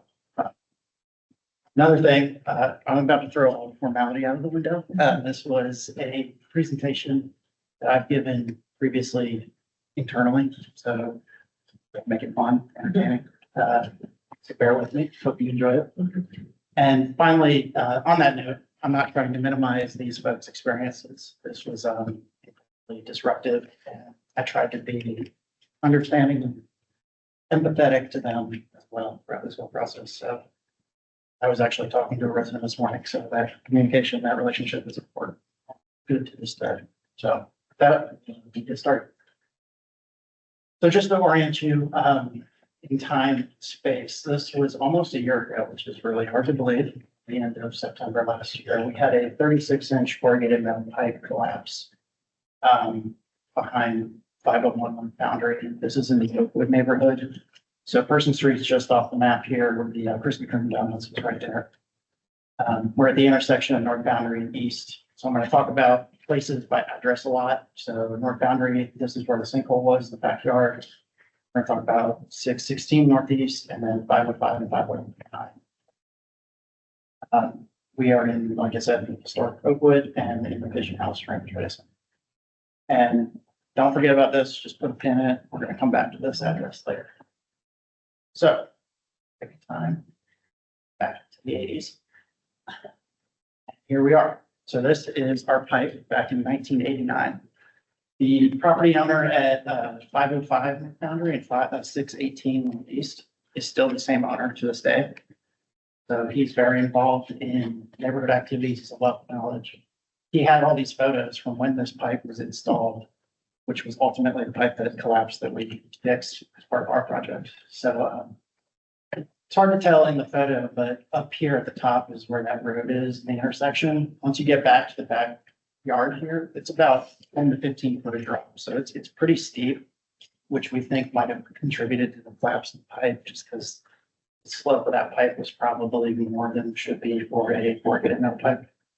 Another thing to note, the bottom invert of this pipe to the top of the ground is about 15 feet, give or take, in its deepest spot. Note that there is absolutely no trenching or anything going on, which was a pretty big safety violation by the fix. Another thing he shared with us, that I want to highlight, this was the right of entry letter from 1989 as part of this project. Note that we will be discussing a permanent repair at some point. So here we are, 35 years later, doing it. Give you more background. Pipe was a problem before the sinkhole occurred. We were kind of going out there repeatedly, filling in grout, filling in sinkholes that popped up here and there along the pipeline. This was a schematic that was done as part of the repair in 2016. You can see the invert at this point is just completely gone. It's a little tough to see, but if you look there, it's supposed to be a circular pipe, but you can see it's already kind of flexing. So the pipe's really lost its structural integrity at this point. We did have a contractor come in and plate and grout the invert, but at that point, a lot of that structural integrity of that pipe was kind of compromised, which led us to our problem. So we had like I said, the end of September, about a year ago, the existing pipe is shown in red here, 36-inch 40 metal pipe. The collapse is roughly in there. We did have a permanent drainage easement in place on that pipe, so it was the city's responsibility to do the repair. Problem was, once we started looking at this and just getting point repair plan and stabilization in place from a safety perspective, the more we looked at this pipe and the more we talked to residents, we realized this was a problem that we could be coming back for again and again. So we wanted to come up with a permanent repair to eliminate any future risk from this corrugated metal pipe, as well as shifting this alignment away from the foundation to some of these structures. As you saw in those previous photos, we're pretty close to some of these homes. So with that, we contracted with WK Dixon, now known as Ardura, for our engineer team, and then Carolina Civil Works was our construction contractor. We came up with this. This is just me and IMAPS coming up with a rough sketch that we shared with property owners early on, kind of outlining, here's what our proposed plan is going to look like. So within about a week of that meeting with property owners, we got surveyed and Ardura was able to pull together actual plans. So that sketch evolved into this. We installed 5 different junction boxes, or 4 different junction boxes. The alignment was really driven by the width of the PDE. So I mentioned we had PDE, which is shown in gray here.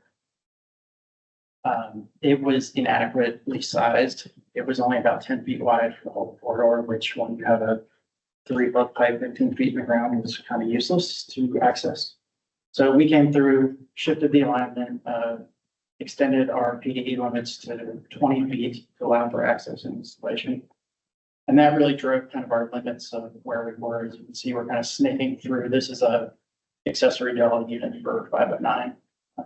And this is 616 northeast and 509. So immediately there were 3 access issues that we were working on concurrently as part of this project. The immediate one being the right of entry. So that was day of the sinkhole. We're out there with right of entry documents, getting the property owners to sign those to allow us to get on and stabilize the site. Later on, once we had design plans, we had an updated version that provided a lot more detail on the type of work that was going to be done. So we had, data, this is a couple weeks later. The same time, we engaged our real estate department to begin easement negotiations. And as I mentioned, adjusting easement widths, this is the big example of it. We had one of these for each of the 5 properties, but you can see existing easement is shown here at EXP. This is the new one, and then construct temporary easements on the hatch sheet here.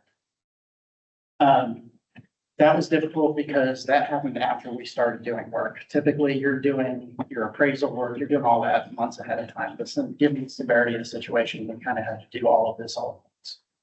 And lastly, we were also in the process of seeking condemnation. So everyone freaks out when they hear condemnation. That was sort of our last resort option. We never intended to use it, but we wanted to have it in case the easement negotiations fell through so that we could do our work. And we were pretty upfront with property owners about that for that process. So for the approach to the repair here, first goal was just to immediately stabilize the sinkhole. So they dug down to where the pipe had collapsed, removed it, and they just put in some temporary 12-inch pipes there just as a band-aid. Once we did that, we cleared the area and removed trees, fences, all sorts of stuff up to the roadway. And decided to work downstream to upstream just because it would be easiest for access. As they work, they can keep pulling equipment out. We replaced all of the 36-inch corrugated metal pipe with a 48-inch concrete pipe, which has a much longer lifespan and allows for larger capacity as well. And then those sections of pipe that were really close to the house, this corner here, those old pictures you saw, it was right on the house.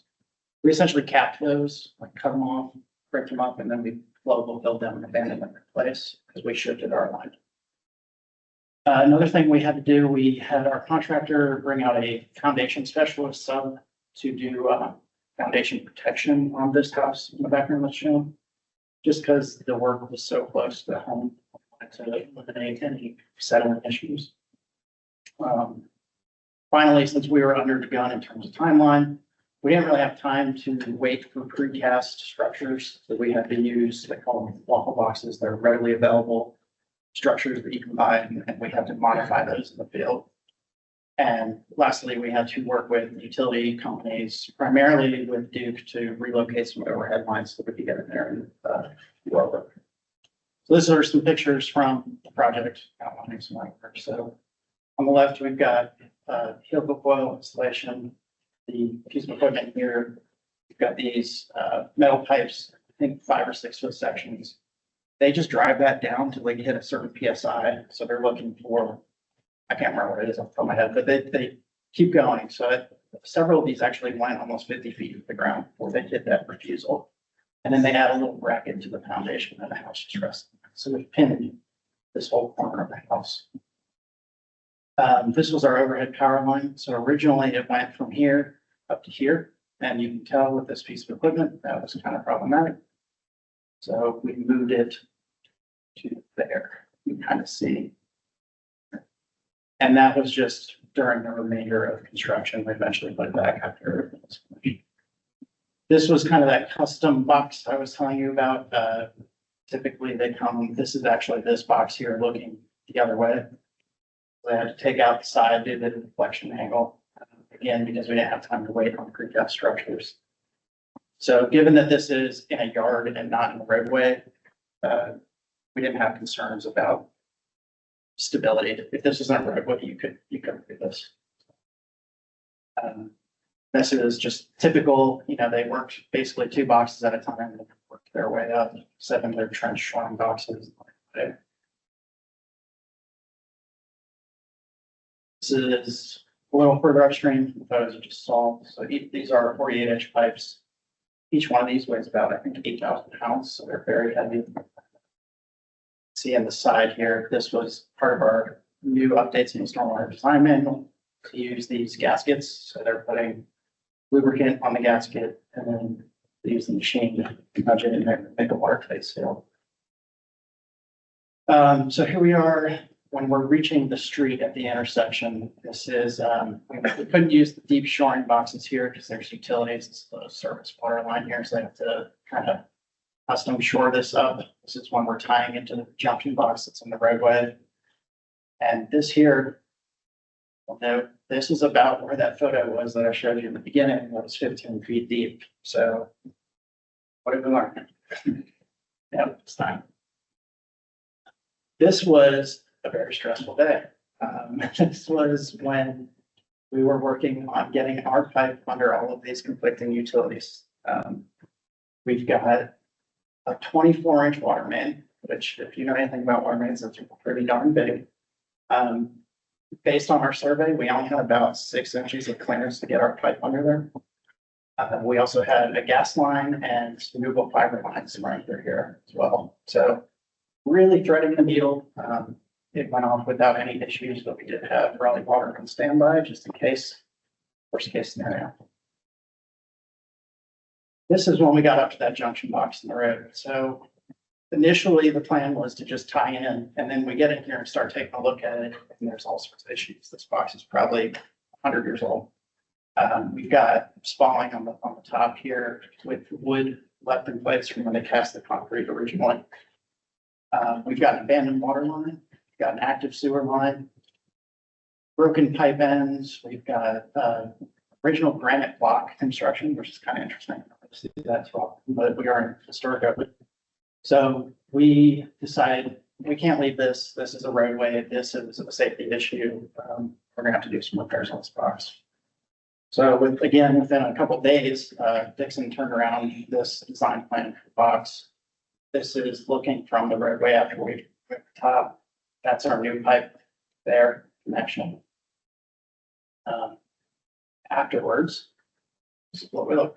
So removed that water line. This is the active sewer line. We replaced all the ends to all tie-in points here.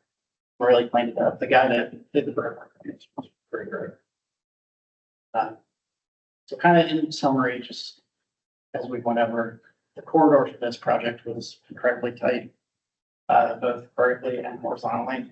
Buildings, utilities, you name it. A lot of field adjustments, a lot of changes. Lots of disruptions, not only to the property owners, but just traffic control, road closure. We wrecked our system repairs budget for this year. I think this project is going to come solidly. Just some other things that we kind of went over. The easement appraisal process. I think I learned more about land value and how all that works than I ever imagined. There's a lot of back and forth. Same with condemnation. I hope I never have to talk about fence permitting again in a historic district because there was a lot of back and forth on that as well. The Raleigh Historic District Commission has very strict standards on like certificates of appropriateness and what you can use to put historic districts. And then also just want to highlight the condensed schedule. Typically a project like this would probably take 18 months to 2 years to do. We did all of this in about 3.5 months. So it was very, very quick. They gave me a couple gray hairs. And with that, not quite. So remember I said, remember this one. So we're back across the street. There's our box that we were just talking about.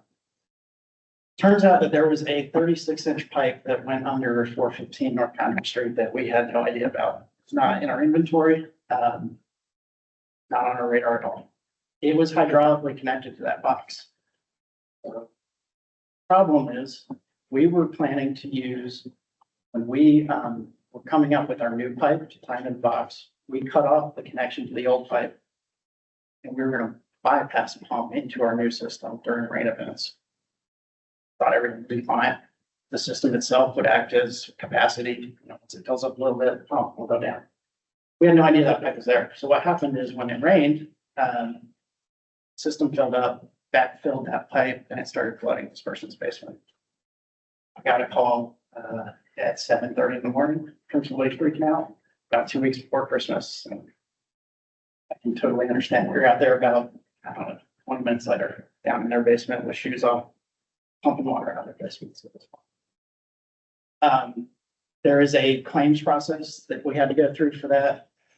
Where we work with a third-party administrator. They basically interview us, determine liability, and assign a value and come up with a repair. So these are photos. That was the morning of. They got a couple inches in their water or their basement. They had previously installed some sort of vapor barrier, but clearly it didn't do anything. We were able to get a pump in there and actually like get the pump the water down before it hit any of the electrical equipment or anything serious. But this was our setup. We had to get a bigger pump brought in and adjust the flow switch on the pump so that it could down faster. Afterwards, we did some more investigation with this pole camera and CCTV investigations. We got all the way up to the upstream end and you can see it's collapsed. So there's no active connections. The pipe looks to be in much better shape structurally than the one downstream that we had. So my friend Juan Swanson here so that's me. Why is this here? What's going on? And this became me about a week later. Why is there a 3-inch or 3-foot pipe under the building? When was it installed? What does it serve? How did this happen, basically? So with that, we're going to go down the proverbial rabbit hole. So I ended up doing a bunch of historic research to try to answer those questions. Looking at, our archives, some public utility records, Wake County records. I reached out to all of these folks, Historic Oakland Society, our internal historic people, the state archivists, NC State. Tried to compile just anything I could find about the area. I found a lot of really cool maps that I'm going to share with you guys. So I tried to put these chronologically. So there's a date in the corner. The red area is our intersection, so that's boundary, and this is east. So trying to find converging points of data as it relates to the stormwater system in the area. So you can see there's an open channel right where our house is. This is from 1910, similar, we're sitting in an open channel, our house is right there. This is a water main. I think these were the first water lines installed in the area. 1911. So this is still showing open channel. Our house sits right here. This is a property map. So this one I wanted to highlight that this is a whole city block in 1914. There's only 2 houses on this whole block. Our house isn't built yet. Our house was built in roughly 1920, so 6 years later. This is from our big map upstairs, the professional building, 1920. Again, now we're showing some pipes to that channel, roughly in the area of where our house is. Same thing, we're now 1942. There's a 48-inch pipe downstream. 1948, now we're getting a big pipe network through here. This is where our house is.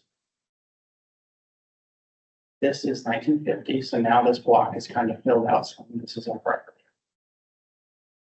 This is a plan that actually from 1951 that I don't think was completed, but really matches our situation. We have a little stub of a 48-inch, and then there's that 36-inch line that goes into the house. So we're kind of getting close to matching real life conditions at this point.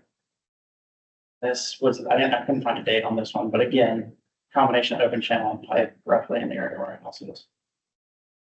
So, theory that I have that kind of, after reviewing this, the original purpose of this property was built as a grocery store in give or take 1920, 1921. There were no other houses or anything built on that block until later afterwards. So my thought, because this implies some sort of intentionality to building the structure over the channel. I found a big clue, in my opinion.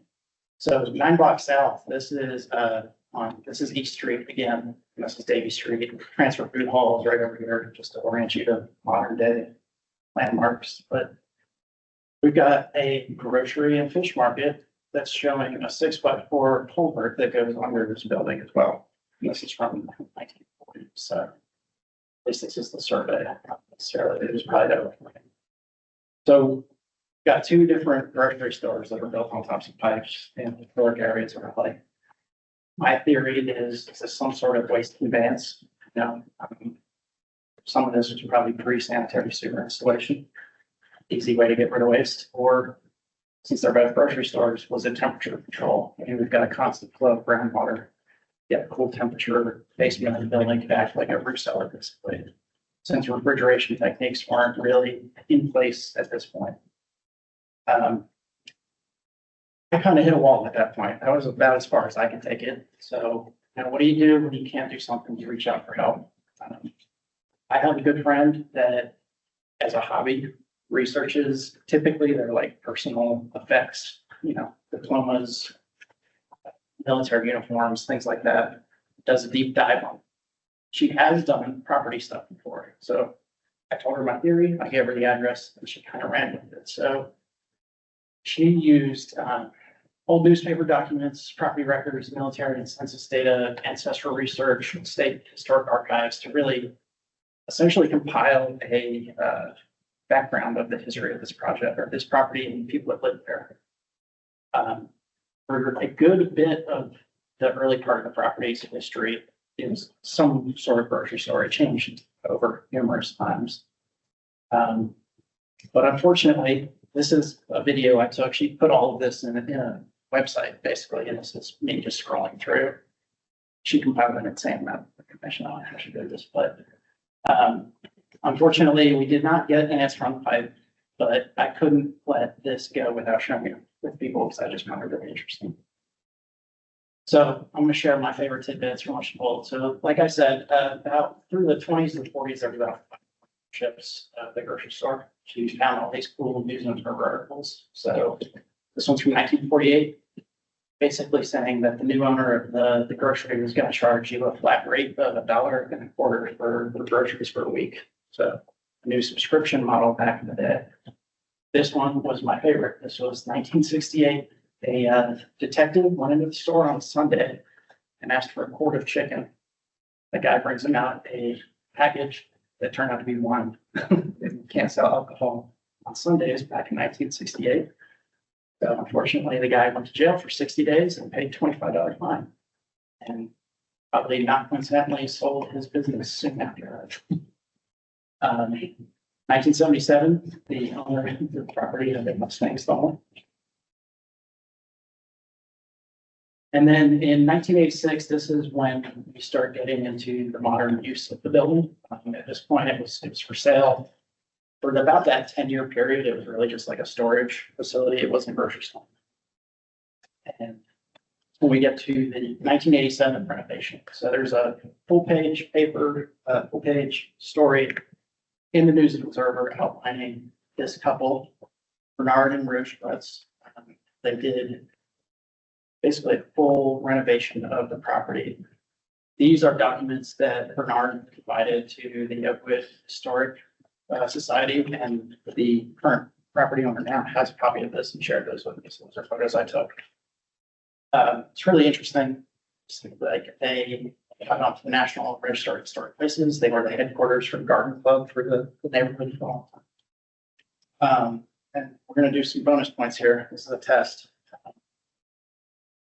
Raleigh, I'm sure there's some engineers that attended NC State. Did anyone frequent Hillsborough Street from the 70s to 2010-ish? Does the name Rhoda Schwetz mean anything to you? All right. Well, she was the owner of Satlex. So this was a restaurant bar on Hillsborough Street. It's where the Aloft Hotel sits today. But she was known for her sandwiches. Unfortunately, Rose passed a couple years ago. Her sandwich menu lives on at the Berkeley Cafe, which is on some street today. So I thought that was an interesting little tidbit. So it was fun, but we're wrapping up back to reality. So the pipe is still there. We have a plan to abandon it properly in place. We have another project, East Main Street, that another PM in our group is using or doing, and she is abandoning pipes in a similar fashion. So we're kind of wrapping this into her project to take care of. One other thing we're going to do is try to dig up the upstream connection and see where the rest of the network goes and if there's anything there. As I mentioned in the beginning, there is some minor work still ongoing with the overland flow issue in the backyard. Mostly just landscaping level stuff, so trying to work through some of that with the property owners. Even though it's been a year, I think there might be no interest. And some lessons learned, this project is really critical in helping us develop a standard SOP for these emergency projects. We have another one just opened up a couple months ago, and I'm working closely with that PM to kind of walk through a lot of the same similar steps. So with that, one more thing. I did this yesterday. I meant to do this the first time. I mentioned we did all this in 3.5 months. Over 2 years, maybe I'll talk to Sally about something. Maybe I'll talk to, or whatever. You realize how much we really function as a group. So I tried to highlight, like, these were people that were crucially involved in this project. So it's a good chunk of our work chart. Also not sure we had some really strong help from the real estate team and our city attorney's office as well. But just internally, there's a lot of people who touched this project and really helped make it successful. So just want to say thank you. Team effort. And with that, I'm taking questions. Appreciate it. That's really a crazy project. I got a question. So that house, this last house, is that the one that used to be the yoga studio? It was a yoga studio for a minute. It's now a dog obedience training school. Yeah, I worked with a guy at the state that he and his partner lived there when it was the yoga Okay. studio. Jeff Manning, did you ever talk to Jeff and Bill? I did not know. They've been but I- doing it 5 months now. Okay. I think I saw their name as the owner of the yoga studio. Question. Yeah. This is really fascinating. I'm just wondering how often, it seems very rare for Raleigh to realize that there's a pipe somewhere that it didn't know about. But I work with municipalities in Johnson County and Wayne County, Lenore County, who that is a very regular reality for. So I'm just wondering if you could speak to how many unknown pipes there may be in Raleigh and how rare of a scenario that is. Wish I knew the answer to that. You don't know what you don't know. Exactly, yeah, and I think, Barbara maybe will touch on this, but our asset management program does do inspections periodically on the system, and that's sort of when you catch these things. A lot of times these are in older historic areas where we don't have records. I mean, we're talking 100 years ago, like it was really tough to find anything, so I don't know if you want to elaborate on that at all. Yeah, I'll briefly mention that maintaining the inventory is a requirement of our permit. So historically, that was done through field survey, going out and taking survey. Now, in advance of our watershed studies, we'll go out and survey the main stems of our system so that we can build the hydraulic model off of that. Also, we have a stormwater conveyance permit now, thanks to Sally and team. So anytime a plan comes in for development, we get the CAD, we're able to draw in the new features. So that's how we're keeping up with private, public projects. I just wanted to voice the concern of the state of emergency sort of situation. I am downstream of where this leads into the cemetery branch. Upstream of where there is that massive amount of corruption. Development going in. Upstream of that, there are new pipes coming in, new culverts, clearances that got done with the area that you worked in. And that has increased efficiency, which is great, except there's nothing to keep that efficiency from deteriorating out. So, I just wanted to kind of revisit that because my public comment kind of touches on this concept of we find the problem and then we do something, but isolated, it's still not quite solving everything as we can. And the amount of mystery and the amount that can go awry is hard to deal with as a resident. And it is hard to deal with for somebody that is trying so hard to bring that natural waterway into a community asset and education system. And there isn't a lot of insight on these types of uh, endeavors for the natural portion of stormwaters. I know that it's a big topic, just wanted to part of the conversation. I think one thing specifically about this project that I can briefly touch on that may address some of your concerns. We had immediate downstream property owners immediately express concern when we started, like, don't increase flooding on my property. As part of the design, we had our engineer do models with our proposed system to try to eliminate or to decrease velocities and shear stresses downstream. So in those boxes that we put drops. So that old pipe, it was at a steep slope. So when you get all that water uphill going down, it was really flowing at the end. Now we have four steps along the way. So the water is way less erosive at the downstream outlet than it was in pre-conditions. So we were trying to be cognizant of downstream effects. And I don't mean to say otherwise, I really appreciate how much early consideration. It's just, it adds on to the complexity. There's another draw that we reconsider your vision house techniques center. And the contours of that area of our neighborhood are very similar to what you just experienced. I don't know if there is plans to address that before, and I don't know if there is further consideration for addressing, the speeds of that runoff flowing in existing situations. So I know that revisiting while doing the work, you fix things obviously, but if things are moving too fast already for the neighborhood, is there consideration for addressing that?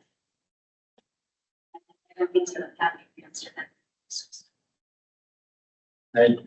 It's a tough question to answer. It's the complexities of scale and time. Appreciate your continued interest with them. And thank you for the presentation. Really kind of interesting to just see all of that. Mind blowing, really. It is 5:00, 5:03. We do have some outlined topics for the next few meetings. We've already talked about, we'll see the work plan and the annual report and the bylaws for the next meeting. So we'll do our homework for that meeting so that we can have minimal discussion and move into other things. But if we need to have dialogue, we can certainly have the dialogue at that meeting. The other thing I would like to encourage us to do is, attend some of these community events or look up what's going on, and or, and we can, Scott and Wayne and I can hold open a part of the agenda moving forward if we'd like to see what we're hearing, talk about what we're hearing in the community. If we'd like to hold, 5 to 10 minutes just to say, hey, I went to this thing. I went to this thing in Johnston County and it was cool. I saw this thing in Raleigh and it was neat, or whatever. It's okay to, have some dialogue, share, whatever. So open to holding the space and the agenda for that as well. So then open it up now. I know it's 5:04 now. Open it up for any dialogue. Or just a motion to adjourn.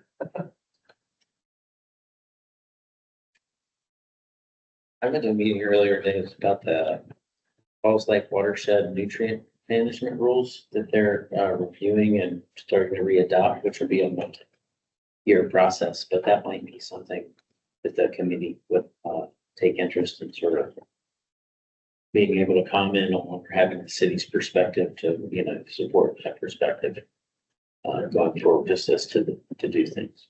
Yeah. Would that be under Raleigh water because it's drinking water or? RBA, the Upper News River Basin Association. I think we had Stone come and present to us. Yeah, they've More, but use an update. Yeah, it sort of deals with stormwater permitting in the Falls Lake watershed would be the relevance to the group. Okay, cool. Thank you. Yeah, I'm sure. I got me involved and it's starting to turn up, so. Awesome. Barbara's writing that down as a consideration for agenda. Do we have a form or a mechanism so we can all communicate, and if y'all have things that you think we might be interested in. I don't mean to come across as lazy, but, you know, I may just not take the time to try to seek some things out, but if there's a group that know of something or whatever. Yeah, it's hard for the group to communicate via email, like to get a, you know, can't have a meeting via online email, so it's hard to, you know, we can kind of send our information. We can receive information and send it in, but it's hard to kind of have a discussion that's open without the meeting. I think we're just FYI, send it to the email thread. We don't have a Okay. listserv, Yeah. but we all have our emails. Yeah, Not sent that. exactly. If you know of a community event, I think certainly send it out to the group. I would caution you not to send it out to the group that Scott sends everything out to. There are 122 staff members on that, you know. So only the top list, the twos, and then Wayne and Scott, Barbara maybe or something, but the idea that, I think it includes a whole lot of staff versus just if you do a reply all. I almost did that the other day. Whoa. Sorry, I may have done that today. Anything else? Anybody want to make a motion to adjourn? Adjourn. Second. Second. All in favor? Do it. Thank you all.